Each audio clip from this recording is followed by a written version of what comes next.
salaamaaleykum suñu mbokku internaute ñoo ngi nii fii ak Mame Matar Gueye président ONG Jamra salaamaaleykum. waa kay soxna si maa ngi leen di fay nuyoo di leen ziar te di sóoraale ci nuyoo bi mboolem téléspectateur bu inforewmi.com. dañuy soob directement ci waxtaan bi dañu bëgg nga wax ñu ci récemment sorti wu khalife général des Tidianes li mu wax ci homosexuels yi lesbiennes yi ak violence bi.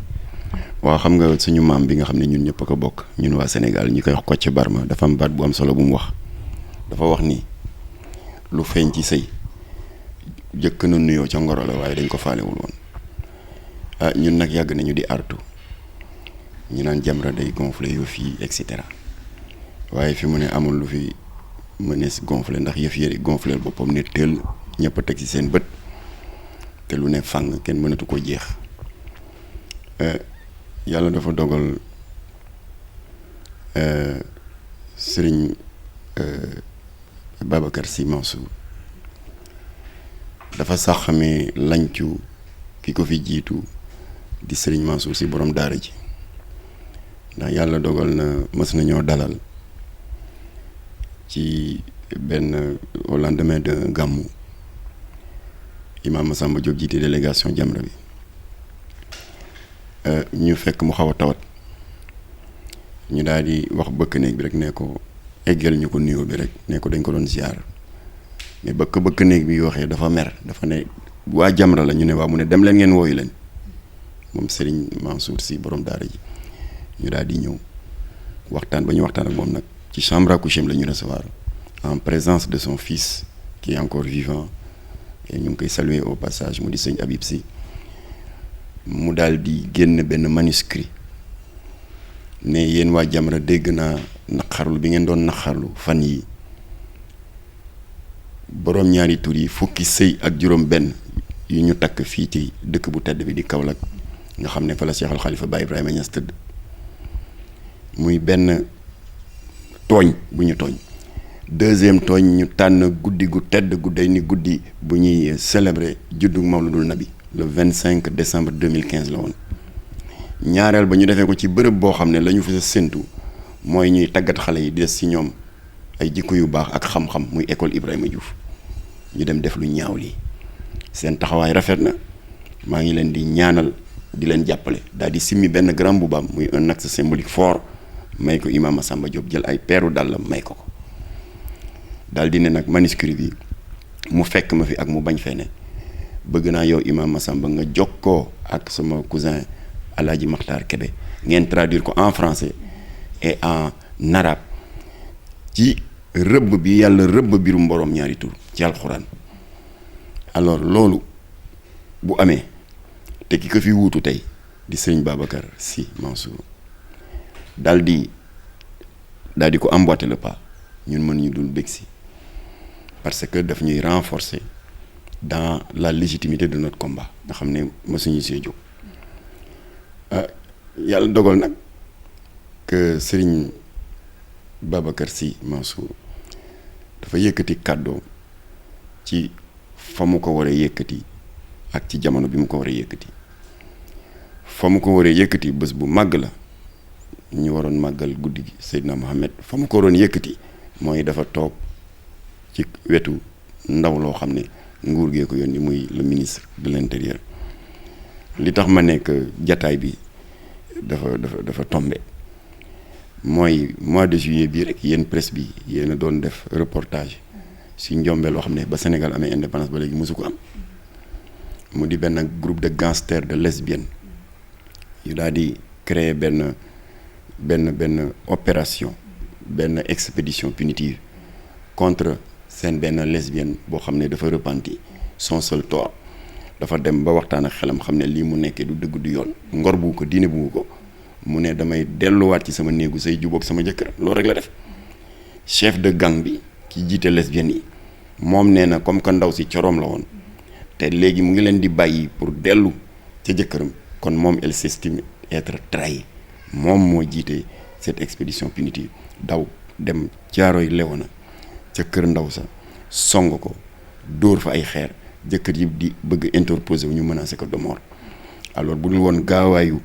délégué de quartier bi ak population riveraine yi keroog bain de sang dana am sañ-sañ boobu li tax ma joxe boobu exemple mooy sañ-sañ ak fit woowu góor jigéen yi ak lesbiennes yi am léegi li ko waral dafa am une position paradoxale bu état bi am ndax mënuloo nas dans le code pénal l'article 319 bi rëbb birum borom ñaari tur ba noppi ba jullit yeeg gor yeeg yépp a kontaan nga wëlbatiku ci suuf jël 15 récépissés jox ko association góor jigéen ak lesbienne ñu jox leen une existence légale waaw muy récépissé yi ñuy jox parti politique ak syndicat yi te service ba leen koy jox ba Serigne Babacar Sy Mansour di yëkkati kàddu di naqarlu njombe yi góor jigéen yi def service ba koy jox kookoo nga toog muy ministre de l'intérieur mooy joxe récépissé yi. moom xamoon na ne ay lesbiennes wala homosexuels la joxe récépissé. ah ñoom ñoo xam seen diggante ak seen borom la waaye ñooñu kuréel yooyu siiw nañu ci seen regroupement di doxal ak di wéyal seen ñaawte. dama la ci citeel benn. association góor jigéen yu jigéen ñi lesbiennes yi seen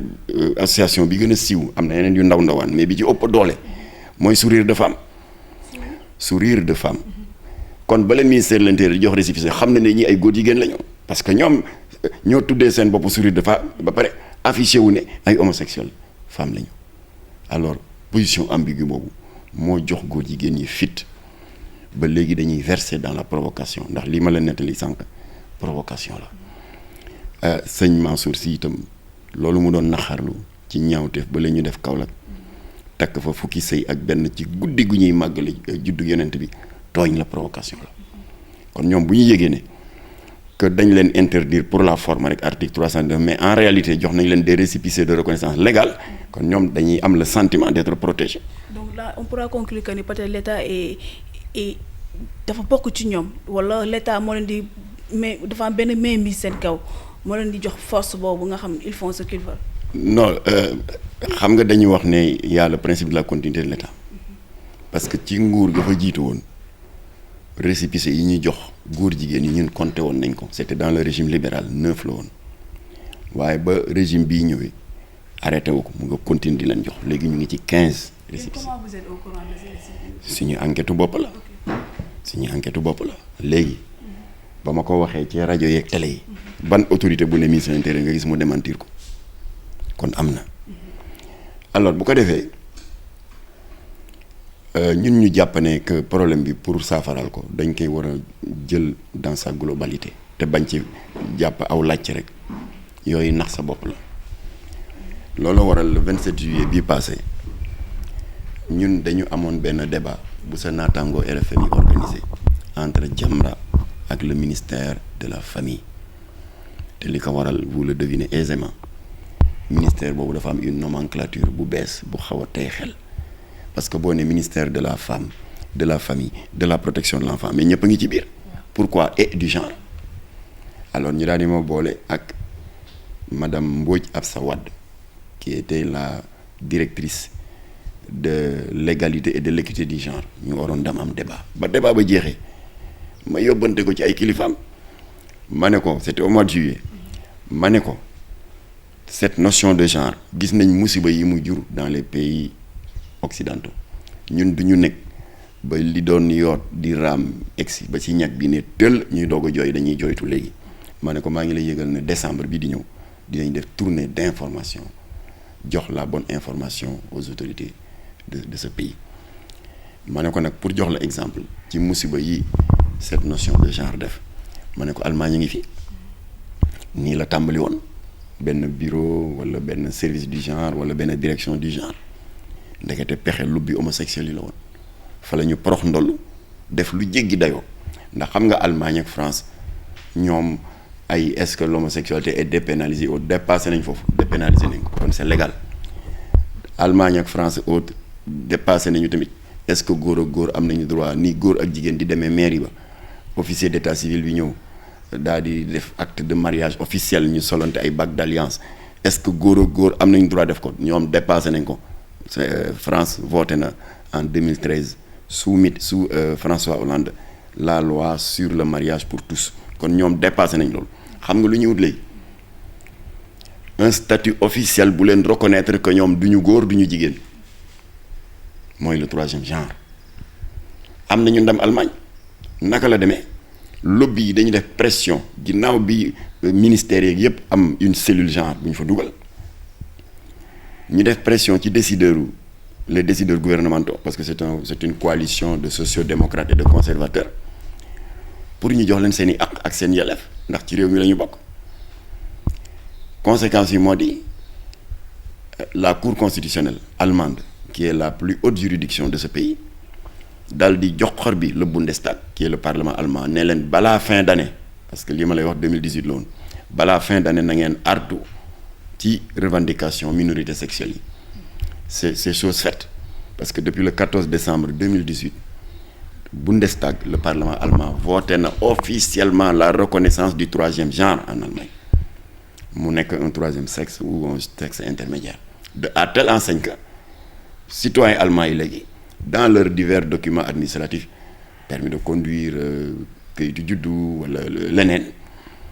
nii mu amee ci ñun benn case booy coché masculin wala boog féminin bu dee jigéen la ñoom am nañ une troisième case bu ñu bind divers kon chaque citoyen allemand am na droit à n'importe quel moment de sa vie dal di dem case ne man je ne me reconnais pas homme je ne me reconnais pas comme étant une femme maa ngi ci divers donc je me réclame du troisième genre c'est officiel. Alors léegi def na effet boule de neige parce que l'Autriche leur a emboîté le pas ñu naan jeex na le Hollande leur a emboîté le pas fii may wax ak yow France ñu ngay étudier te xam nga France saa wu ñu xurfaanee Sénégal saqat mbaa ñu tissu li ndax on a un réflexe malsain de mimétisme culturel pour que lu France def rek ñu roy ko kon nag ñun dañu nekk ba mu ne tëll suñu kaw ñu doog a jóg moo tax nag tournée bi ma la waxoon ne dañ koy def décembre ginnaaw bi xalifa bi yëkkatee kàddu yu dëgër yi daal di am la même position que Jamra maa ngi lay yaa ngi yëgal waa inforewmi.com ne leen tournée ba anticiper nañ ko ñu ngi koy war a def ci weer wi bu ko defee bu ñu demee def gisee xalifa bi sargal ko d'abord pour sa posture courageuse ba pare bu ñu fa jógee daal di def yeneen diwaan yi yeneen këru diine yi bu ñu fa demee suñu kàddu lenn lay doon dañ leen di xamal loo xam ni ñoom ñoo ñu ko gën a xam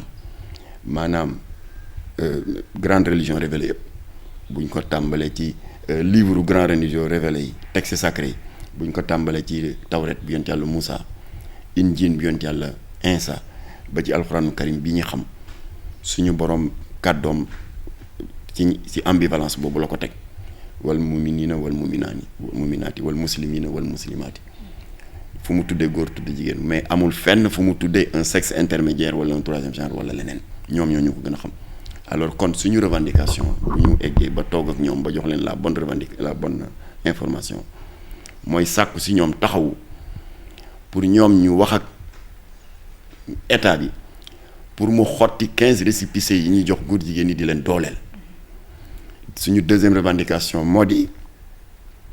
nañu wax état bi lii indi ay xel yu tey même bu fekkee à l'origine du woon seen intention mu di la notion de genre nañu ko dindi alors loolu la ñu décidé pour def waaye tey ci suba rek mu am lu bees moo di et je le salue au passage Dame Mbodj secrétaire général bu CUSEMS le cadre unitaire des syndicats de l'enseignement du moyen secondaire daal di ma woo ne ma dégg naa li ngeen di naqarloo cette notion floue de genre bi ñu dugal dans la nouvelle nomenclature ministérielle bu ministère de la femme mu ne ma maa ngi lay yëgal ne yemul foofu ma ne ko ah bon mu ne ma dans d'autres ministères il y a des cellules genre ma ne ko ban si mu ne ma enseignement supérieur am na genre éducation nationale am na benn département genre moo tax nous partageons vos préoccupations parce que xel yi dalul gis nañ li xew Allemagne gis li xew Autriche gis li xew Hollande léegi borom ñaari tur yi kaas nañu ba juridiquement jox nañu leen un statut d'un troisième sexe un troisième genre ou un sexe intermédiaire mu nekkoon seen tournée bi boo leen koy def yéen waa Jamra doo leen ñu fi bàyyi ñun waa CUSEMS alors de sorte que nag bu ñuy dem dañuy def en partenariat ak ñoom ndax am na lu ma dolli ci information loo xam ne lu mat a bàyyi xel la moom daam Mbodj bu Kisani ndekete nee na li tax ñoom ñu gën a xarañ pour ànd ak Jamra ci xeex bi contre le genre nee nañu coow li fi amoon weer yële passé entre ñoom enseignants yi ak Human Rights Watch ndeke Human Rights Watch dafa am ñu mu lëkkalool bëgg fi dugal ginnaaw bi ñu amee ay financement de plusieurs milliards dans notre système éducatif l'introduction de l'éducation sexuelle dès la maternelle donc xale yi dès l'âge de 5 ans mais xale bu am 5 ans luy yoonam ay sëy góor ni lay demee organe sexuel ak ratatatat ban njëriñ la ko amal ndekete am na leen luñ ci dëxëñ le document de présentation de ce projet moo leen weer nee nañu waaw parce que il est important que dès le bas âge ñu commencé xale yi ubbi seeni xel sur les réalités du monde moderne et puis les encourager à faire très tôt preuve de cohérence de tolérance vis-à-vis des gens qui ont la liberté de revendiquer leur orientation sexuelle donc mu ngi tekki ne dañ leen war a tàggat prématurément pour ñu mën a nangu la normalité des déviances sexuelles alors loolu bu ñu bàyyee mu dugg fii dès le bas âge xale yi dinañ leen entraîner yar leen tàggat leen conscientiser leen pour wax xamal leen ne ngóor jigéen lu normal la daam nag nee na ñoom dinañ ko xeex su ko defee semaine prochaine lañ ko fas yéene def su boobaa dinañ leen informer fuñ ci egg léegi nag pour terminer boo gisee ci suñu tournée bi ñu ne bu ñu tàmbalee Tivaouane def Touba Ndiassane Thiénaba Niassène Medina Baye Layène famille omarienne et on termine par l'église à Dakar c'est parce que nos deux religions partagent les mêmes valeurs et mènent les mêmes combats contre les contre-valeurs la preuve Al-Quran Karim keroog la fi imam Aboubacry Faye bu jamaatu Ibadou Rahman et je le remercie au passage fii la ñëw ñu fab les 6666 sourates des 114 6666 versets des 114 sourates du Coran ñu càmbar ko gis nañu 18 sourates yu yàlla yëkkati ay fatwa yu dëgër qui confirme li sëñ Mbay si sëñ Babacar si Mansour wax muy suratul Ankabut suratul Anfal suratul Anbiya fukki yoon ak juróom-ñett suñu borom yëkk na ci ay fatwa énergique di rëbb mbirum borom ñaari tur yi te boo demee ci suñu mbokk catholique yi ci seen sukkandikukaay muy Injiil bi yonent Yàlla Iisaa ñu di ko wax Jésus Christ am na chapitre bu ñuy wax Lévitique comment dirais-je nu mu tuddati dans Lévitique mu di verset 22 ak 18 suñu borom nee na coucher avec un homme comme on couche avec une femme est une abomination kon nag toutes les religions révélées rejettent ces unions contre nature comme que fii les croyants sont majoritaires 95% de musulmans 3% de catholiques on est 98% on n'en veut pas waaw pourquoi puissance occidentale yi di jaar ci ay human rights watch ak tout ça ak des voies contournées di ñu créer loo ay ministères du genre ak tout ça pour dugal ko fi ça ne passera pas voilà kon nag bu ñu démarrer tournée bi on va vous informer incha allah. mais ñun ban problème la ñu am yéen vu que vous êtes au courant de tout ce qui se passe surtout dans ce qui concerne l'État borom ñaari tur yi bu ñuy marié wu n'est-ce pas maire wala adjoint au maire mooy célébrer seen union léegi loolu nan la mën a nekkee léegi lan ngeen di wax maire yooyu di célébrer boobu union. non loolu c'est dans les pays où le mariage homosexuel est voté et accepté. Voilà, c'est le cas en France depuis 2013. Voilà, donc le mariage entre hommes ou bien entre femmes est légal. Et d'ailleurs sax avril daaw amoon na un maire un peu conservateur boo xam ne dafa am benn couple homosexuel homme bu ñëw ginnaaw bi ñuy annoncé publiquement que léegi ils sont un couple pour ñu officialiser ko wutal leen acte de mariage et tout. Le maire a dit que man compte tenu de mes convictions de catholique et tout je ne le ferai pas mais ñooñu dañ ko porter plainte pouvoir judiciaire bi ne ko ou nga célébrer ko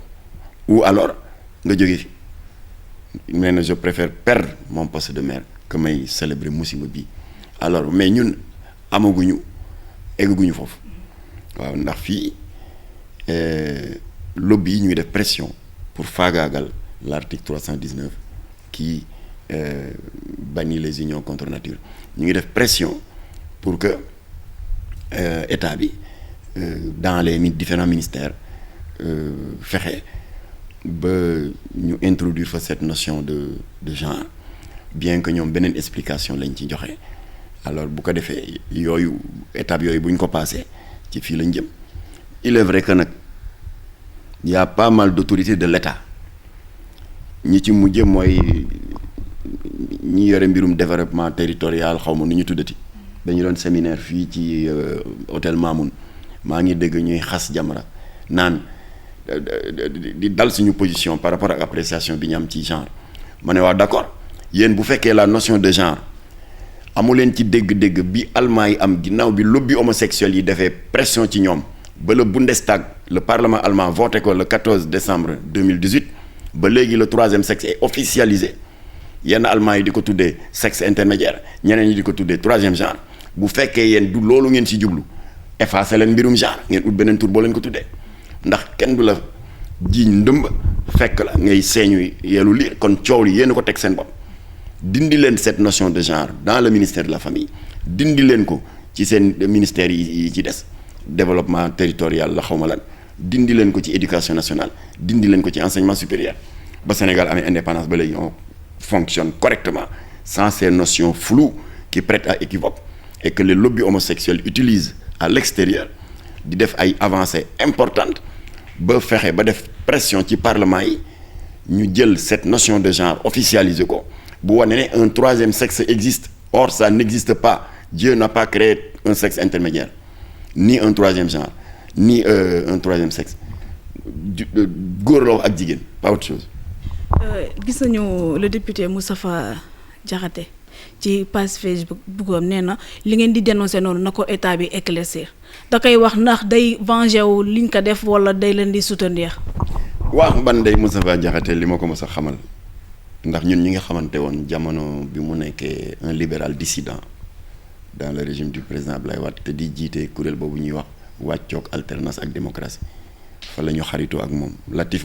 Gueye yàlla na ko yàlla yërëm le défunt président fondateur de Jamra moo ma présenté Moustapha Diakhaté depuis lors on est amis depuis lors on émet sur la même longueur d'onde en matière de dénonciation et de combat contre les contre-valeurs nii laa ko mos a xamee il n'a jamais changé et il a raison li mu wax ci page Facebook am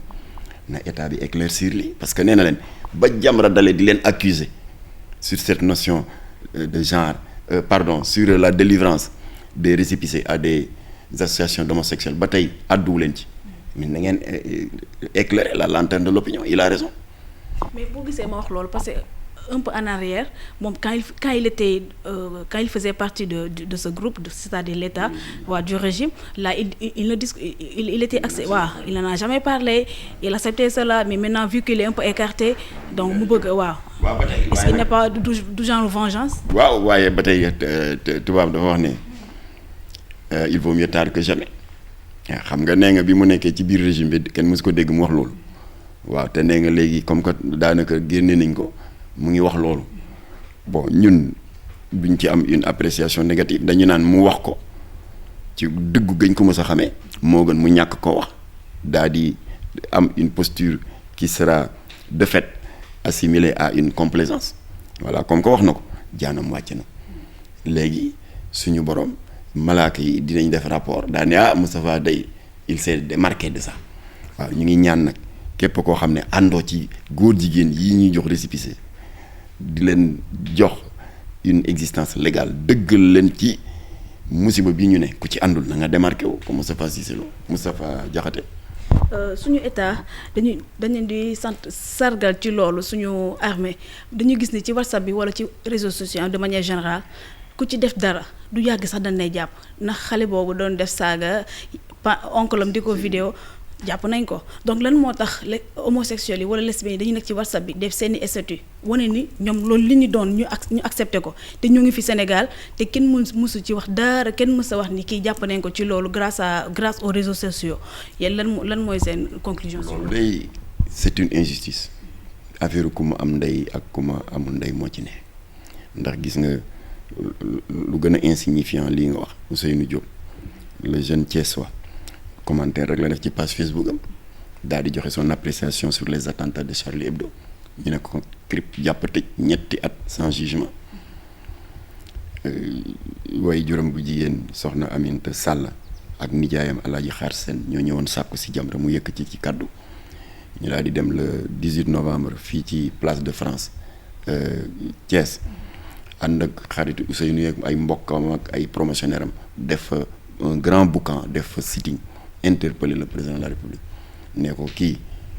bu dee sanction ngeen si jublu woon sanction ngeen ko parce que ko tëj ñetti at ci commentaire rek bu mu def eh bien tëdd na penam ñu ne président de la République ñaar moo mën ne nga jéggal ko wala boog nga àtte ko alors àtte nañ ko ba defe naa dañ ko mujjee defal une condamnation symbolique une liberté provisoire je crois ba génn na alors bëgg nañu autorités yi tamit am la même promptitude ci saay-saay yi nekk ci réseaux sociaux yi di def 10 fois pire que li Ousseynou Diop def mooy li nga junj léegi nekk ci réseaux sociaux yi di décliner ay lesbiennes lañu nëbbatuñ ci dara amoon na fi jamono sax scandalu petite vidéo de quelques secondes ay jeunes lycéennes qui se livraient à des actes de lesbianisme en public daal di jël vidéo bi tasaare ko ci réseaux sociaux yi amoon na fi alors loolu yëpp tax na ñu ngi invité l'État mu tëddee njaaxaanaay nii ñuy réprimer les commentaires qu'on juge excessifs ci Facebook de la même manière nañu réprimer les dérives yi am te ñaar yëpp benn baaxu ci voilà. Franchement on a apprécié la discussion avec vous ça a été vraiment fructueux léegi lan mooy sa dernier mot. waaw man de suñu dernier mot daal moo di dañu nekk ci réew moo xam ne am na mbir yoo xam ne jekku fi ndax bu ñu nee Seydi Hadji Malick fu mu tëdd ñu ne Sénégal Cheikh Ahmadou Bamba fu mu tëdd ñu ne Sénégal Cheikh Al Khalifa Baye Ibrahima fu mu tëdd ñu ne Sénégal Seydina Limamou fu mu tëdd ñu ne Sénégal ainsi de suite ba këru diine boo dem ay ñu baax nga fa ñoo xam ne ci seen dund jëf nañu bàyyi fi wax nañu bàyyi fi bind nañu bàyyi fi ñoom ñoo ñu génne indi ñu ci leer ñoo ñu génn ci ceddo parce que avant l'islam di ñëw ñun ñëpp suñu maam yi ci ceddo la ñu nekkoon indi ñu ci yoonu siratul mustaqim ñun amuñu la prétention ne dañ leen war a fay seen bor mu ñu leen fay seen bor ndax ku la xamal xaala laahu yàlla ne na xaala rasulullah yonent bi ne na boo doon liggéey ngir dund di jël sa salaire tous les mois di ko jox mënul tax nga fay ko borom kon ñun li ñu mën ñun taalibe yi ak njaboot bu sew gi mooy delloo leen njukkal ni ñu leen mën a delloo njukkal mooy joxante loxo pas seulement Jamra rek waaye tous les patriotes de ce pays te bëgg lu baax joxante loxo séq ndono lu rafet li ñu fi bàyyi te bu ñu nangu bu ko kenn xajamal ba ku ko bëgg a xajamal mbaa nga bëgg ci xopp suuf ak koo mën a doon lobby homosexuel ou maçonnique ñu jóg jàmmarloo ak yow mu jaral ñu lu nekk kon nag ce combat que le khalife a déclaré contre les déviances du combat wu Jamra rek seen combat la yéen aussi presse bi ndax am ngeen ay doom ami jarbaat te bëgg leen ñu yàqu combat wu éducateurs yi la combat wu ñëpp la ñëpp nañ ci jàpp bu suñu borom ne xam ne ñu ngi sabablu pour ay dumaam bañ a tegu ci suñu kaw ndax moo ko wax wa taqu fitnatan et cetera nee na ngeen moytu samay duma yoo xam ne buy dal ci seen kaw du yem rek ci bopp ñi tooñ kon bul toog rek ne man samay doom samay famille kenn du góor jigéen déedéet loolu génnu la ci fépp fu wax amee fépp taxawaay jote ngir ñu mën a dàq musiba bi waajib la pour quiconque nga jël ci sa wàll voilà bu ko defee nag kon ñu ñaan rek yàlla mu dàqal Sénégal seytaane mu def jàmm ci réew mi te làqal ñu Sénégal fu yàq yeggul asalaamaaleykum wa rahmatullah